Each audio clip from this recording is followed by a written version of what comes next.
Zimfish. Mount Zion Music.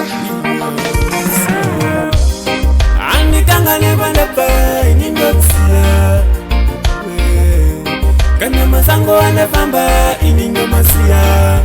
nzira zangu takabvisa magogo kana nyoka kuiti bomsoro nekwangu woti tunbolololo baby tunbololo sawa ndikakwira mumuti kuenda kumanenga ndikangane kuzunzaini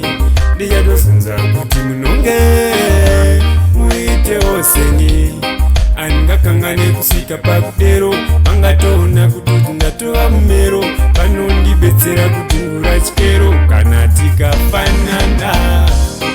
andikangane kwandabva ini ndokusiva kana masango anafamba ini ndomasiva nzira dzangu ndakabvisa magogo kana nyoka kuiti bomsoro nekwangu woti tungorololo kangane kwandafu nepese pandaisafu vanhu vachiniseka tichida sendichafu ndekana makafu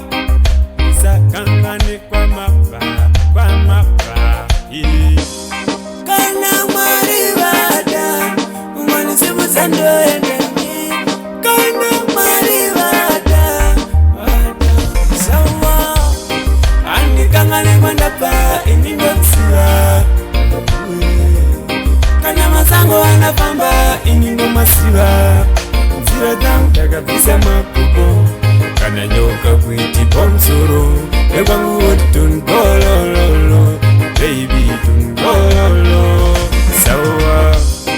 namo yandakaona ndichikura isinyore pativi kwangu chaiwo ndaivaona vaimira nini havana kumbondiramwa kana kumbonisema ati vaimira neni kumbira neni nepavaimboima andikangane kwandabva ini ndokusiva kana masango anafamba ini ndomasiva nzira dzangu takabvisa magogo kana nyoka kuiti bomsoro nekwangu woti tungolololo baby tungololo ndikakwira mumuti kuenda kumanenga ndikangane kuzunzaini ndichatozunza kuti munonge muite oseni andingakangane kusvika pakudero angatoona kuti ndatova mumero anondibetsera kuti ngura chikero kana tikafanana andikangane kwandabva ini ndokusiva kana masango anafamba ini ndomasiva nzira dzangu ndakabvisa magogo